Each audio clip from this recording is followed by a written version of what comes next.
Every satisfying explanation you've ever heard about why America is the most powerful country on earth, the military, the tech companies, the aircraft carriers, the cultural dominance, every single one of those explanations is incomplete.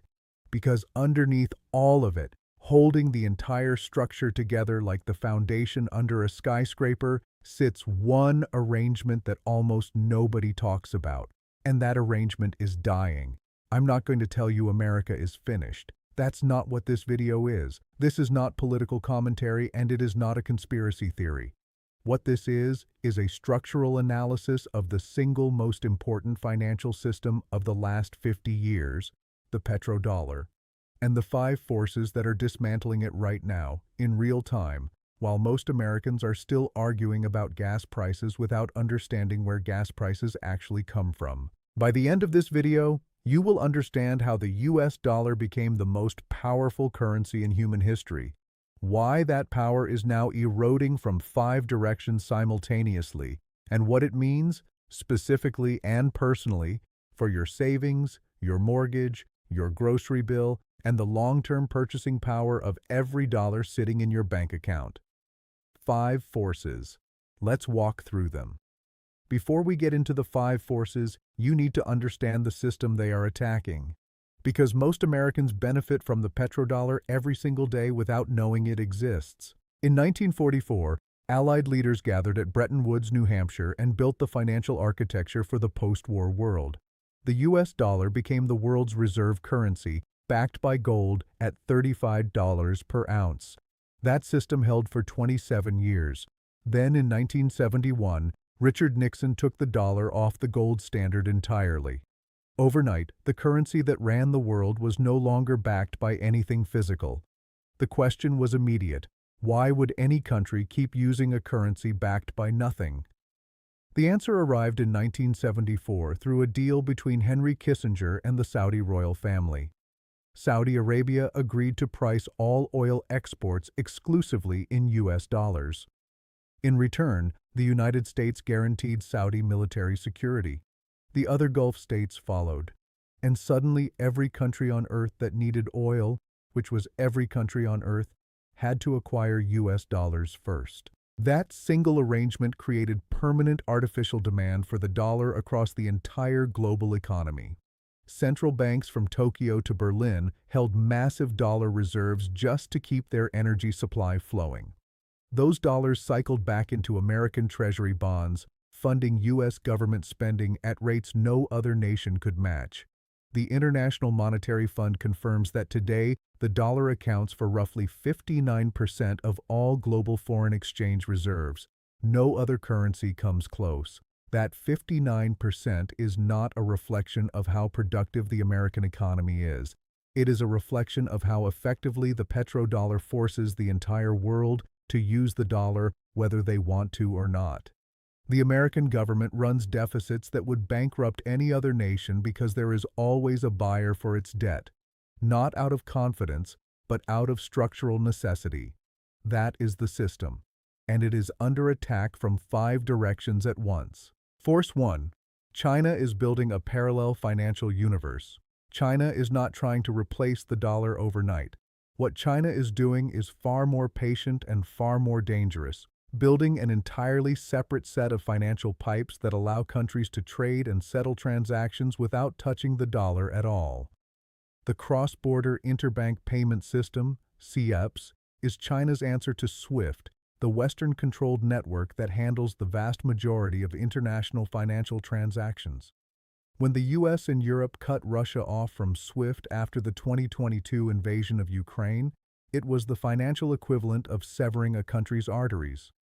The message to every non-Western government was unmistakable. Cross Washington and we shut off your access to the global economy with a phone call. China watched that happen and accelerated everything. CIPS processed over 150 trillion yuan, roughly $21 trillion, in 2024 according to its annual reporting. The system connects to over 140 countries. It doesn't need SWIFT, it doesn't need the dollar, and every country that has ever worried about American sanctions now has somewhere else to go. The Belt and Road Initiative reinforces the financial infrastructure with physical infrastructure. Over 150 countries have signed cooperation agreements. Roads, railways, ports across Asia, Africa, and Latin America, financed in Yuan, creating commercial relationships that run through Beijing instead of New York. The Peterson Institute for International Economics tracked yuan-denominated trade settlements growing to over 50% of China's total cross-border transactions by end of 2025. Let those numbers land properly. Half of China's international trade now settles in yuan, not dollars, and China is the world's largest trading nation. Force 2. The oil market itself is fracturing. The petrodollar rested on one non-negotiable condition: oil gets priced in dollars. Period. That condition held for 50 years. It is no longer holding. In March 2023, Saudi Arabia and China completed their first yuan-denominated oil trade through the Shanghai Petroleum and Natural Gas Exchange. That single transaction cracked a wall that had stood since 1974. China buys more than 10 million barrels per day, the world's largest oil importer, and increasingly, those purchases don't touch the dollar. Russia's pivot made this worse. After Western sanctions locked Russia out of dollar systems, Moscow shifted its energy exports toward non-dollar currencies. By 2024, the majority of Russia-China energy trade settled in yuan and rubles. India, the world's third-largest oil importer, began paying for Russian crude in rupees and dirhams, processing billions in non-dollar oil transactions through 2024 and 2025. Here's what most people miss about why this matters. Every barrel of oil traded outside the dollar reduces global demand for dollars. Reduced demand means foreign central banks hold fewer dollar reserves. Fewer reserves means less appetite for U.S. Treasury bonds. Less Treasury demand means the U.S. government pays higher interest to borrow, which means larger deficits, higher taxes, or reduced services for ordinary Americans. The chain runs directly from an oil trade in Shanghai to the interest rate on your mortgage. That is not an abstraction. That is the mechanism. When Goldman Sachs economist Jim O'Neill coined the term BRIC in 2001, it was shorthand for 4 emerging economies. It was an investment thesis, not a geopolitical alliance. It has become one.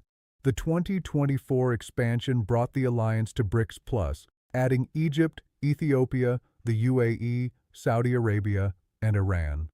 Saudi Arabia joining, the country whose 1974 deal created the petrodollar in the first place, was the single most symbolically devastating blow to dollar supremacy in a generation. The expanded bloc now represents roughly 46% of the world's population, over 36% of global GDP by purchasing power parity, and controls approximately 44% of global crude oil production. At the 2024 Kazan Summit, BRICS leaders discussed shared payment infrastructure and expanded local currency use. President Lula of Brazil stated publicly that there is no reason every country should be forced to trade in dollars. President Trump responded by threatening 100% tariffs on any BRICS nation that moved away from the dollar. You do not threaten your largest trading partners with economic warfare unless the threat they represent is existential. The honest limitation here: BRICS has no shared currency. Internal tensions between China and India, Saudi Arabia and Iran, these are real and they slow progress. But the goal was never to replace the dollar with one alternative. The goal is to create enough alternatives that no single country can weaponize the financial system against everyone else. And on that narrower objective, BRICS is delivering. The United States has turned the dollar into a foreign policy weapon with increasing frequency. And every time it fires that weapon, it gives the rest of the world a stronger incentive to find a way around it. The Treasury Department's Office of Foreign Assets Control maintained active sanctions against more than 30 countries as of 2024.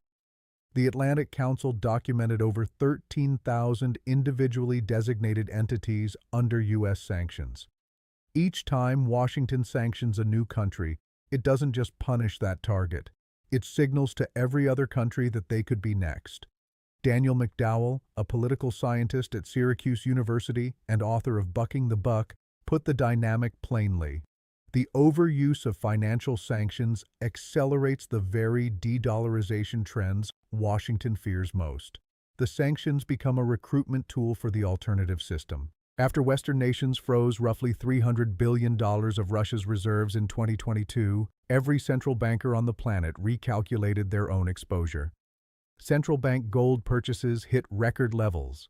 The World Gold Council reported over 1,000 metric tons purchased in both 2022 and 2023, the highest pace in decades. That gold buying is not a fashion trend. It is insurance against the possibility that dollar reserves can be frozen by political decision at any moment. The pattern compounds. Sanction Russia and India builds a rupee settlement system. Sanction Iran and China routes payments through CIPS. Each escalation creates new workarounds, and those workarounds persist long after the original crisis passes. The U.S. national debt surpassed $36 trillion in early 2026.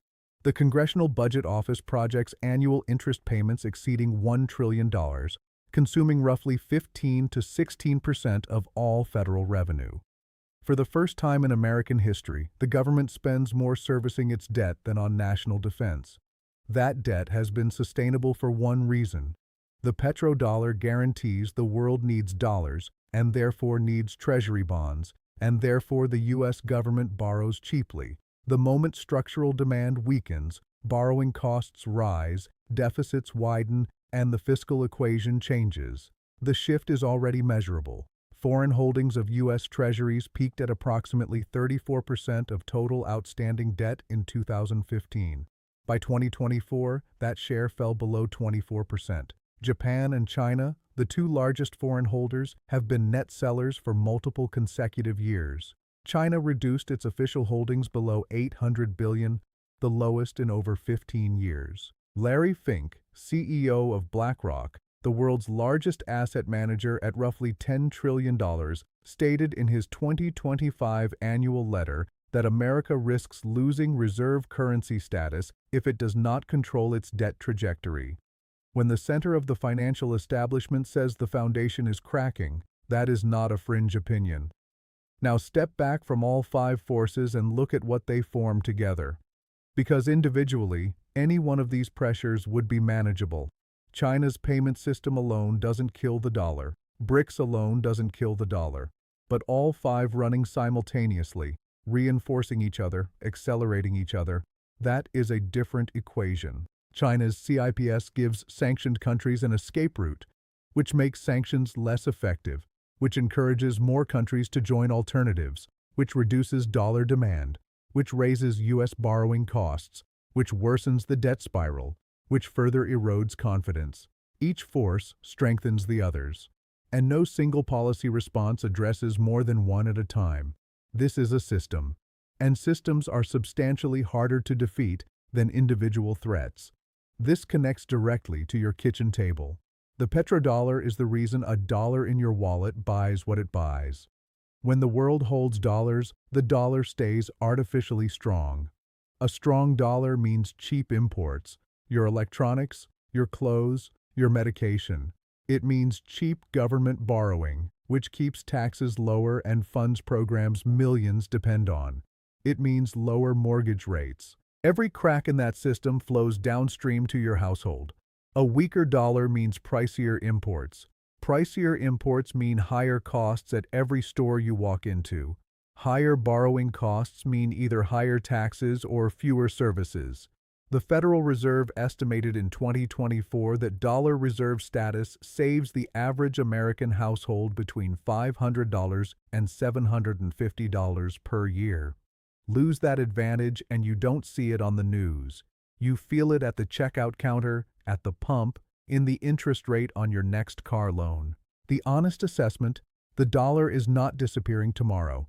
The structural advantages it still holds, deep capital markets, rule of law, military backing, sheer inertia, are real. No single currency replaces it. But the danger is not replacement. The danger is erosion. Barry Eichengreen, the economist at UC Berkeley who has studied reserve currency transitions for decades, argues the future is not one dominant currency, but a multipolar currency world where several currencies share the role. And in that world, the extraordinary advantages America extracted from dollar dominance, cheap borrowing, cheap imports, the power to sanction at will, shrink with every percentage point of reserve share that migrates elsewhere. Let's run through this one final time. Force 1. China building alternative financial infrastructure, CIPS connecting 140 countries, 21 trillion in annual transactions, half of Chinese trade settling in Yuan. Force 2. The oil market fracturing, Saudi-China Yuan trades, Russian energy bypassing the dollar, India paying in rupees. Force 3. BRICS expanding to 46% of global population and 44% of oil production, with the country that created the Petrodollar now sitting at the other table. Force 4. American sanctions overuse accelerating the very de-dollarization Washington fears, driving record gold purchases and alternative payment systems. Force 5. 36 trillion in debt, over 1 trillion in annual interest, and the two largest foreign creditors walking away. 5 forces, all running at once, all reinforcing each other, and the consequences reach directly into your savings account, your grocery cart, and the long-term value of every dollar you earn. What I want you to take away from this video is not fear. Fear is not useful. What is useful is understanding, because when you understand why prices are rising, why borrowing is getting more expensive, why the world feels like it's shifting under your feet, you stop feeling helpless and you start making better decisions about your savings, your investments, and the kind of future you're building for your family. Share this with someone you care about, not to scare them, but because the people who understand what's happening to the dollar will navigate the next decade very differently from the people who don't. Drop your questions below. The next video is already in production.